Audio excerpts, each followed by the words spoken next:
బండి సంజయ్ గారు కేటీఆర్ గారి మీద ఇష్టం వచ్చినట్టు మాట్లాడిండు. మరి మాట్లాడితే సమాధానం చెప్పడం మా బాధ్యత కాదా?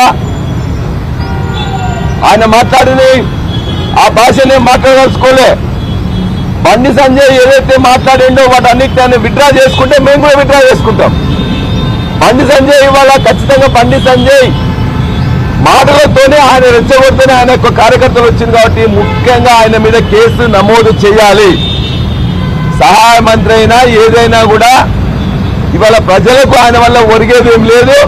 ప్రజలను రెచ్చగొట్టడం తప్ప, మతం పేరు మీద రెచ్చగొట్టడం తప్ప ప్రజలకు ప్రజల సమస్యల మీద ఒక్క రూపాయి కేంద్రం నుంచి తీసుకురాలే.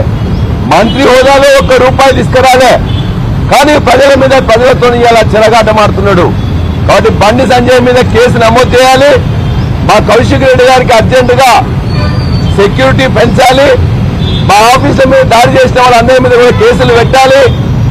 మా యొక్క కార్యకర్తలు లేకపోతే సోషల్ మీడియా కార్యకర్తలైన క్రిషాంక్ గాని అనవసరంగా కేసులు పెడుతూ బెయిల్ వచ్చిన తర్వాత కూడా ఇలా బీహార్ రాష్ట్రంలో చేసినట్టు నెంబర్ లేని వెహికల్ మనం తీసుకొని పోవడం అంటే మనం ఎక్కడున్నాం? ఒక ప్రైవేట్ వెహికల్ తీసుకుపోయి మళ్ళా ఇలా జైల్లో పెట్టే ప్రయత్నం చేసిందంటే నిజంగా ఇక్కడ పోలీసు, కాంగ్రెస్ పార్టీ, ప్రభుత్వం, బీజేపీ అందరు కుమ్మక్కే చేస్తున్నారు. ప్రజలు చూస్తున్నారు. ఖచ్చితంగా ఇదే బండి సంజయ్ 3 సార్లు ఎమ్మెల్యేగా పోటీ చేస్తే కూడా చిత్తుగా ఓడించారు కరీంనగర్ ప్రజలు. ఎంపీగా మోడీ గారి ప్రభావంతో గెలిస్తే గెలవచ్చు.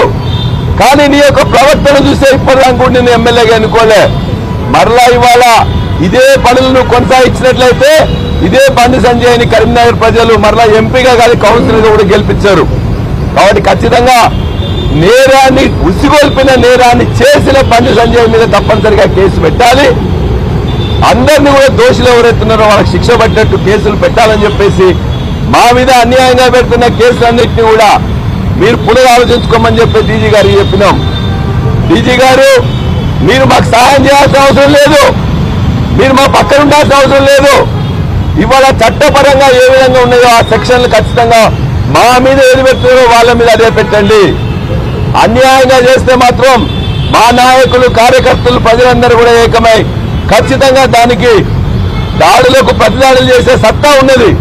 కాకపోతే తెలంగాణ సాధించిన కేసీఆర్ గారి ఆదేశం మేరకు వారు అనుసరించిన గాంధీ మార్గంలో మేము ఖచ్చితంగా నడుస్తాం.